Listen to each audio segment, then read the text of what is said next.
喺到第11節吓。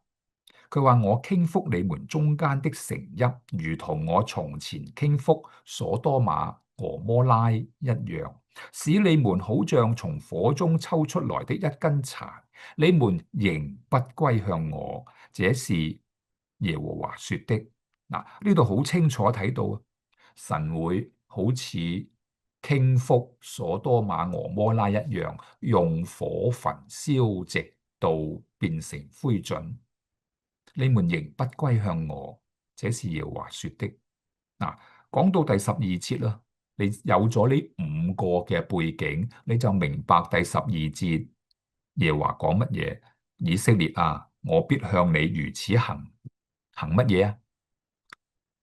饑荒啦、瘟疫啦、旱災啦、仇敵犯境啦，同埋呢一個嘅用火毀滅啦，我必向你如此行。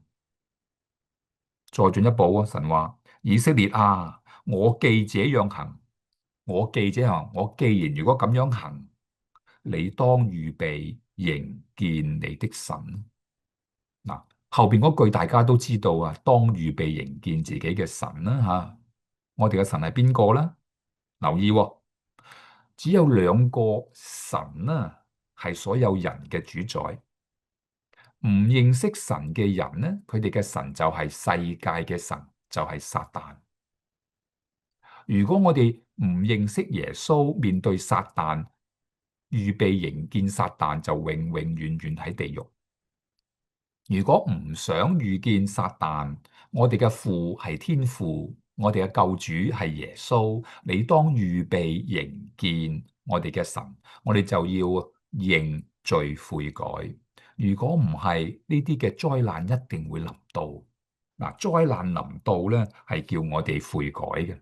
災難咧，唔係要整死晒我哋啊！記住啊，神透過災難都讓人悔改。或許你現今面對唔同嘅災與難、痛與苦吓，痛嘅唔一定苦，苦咧就真係好痛㗎吓，又冇時間去解釋。嗱，弟兄姊妹留意，我哋面對咁多唔同嘅呢啲苦害、災害、困難、痛苦，背後都係罪惡。你當預備迎見我哋嘅神嘅時候，求神嘅聖靈光照我哋咯。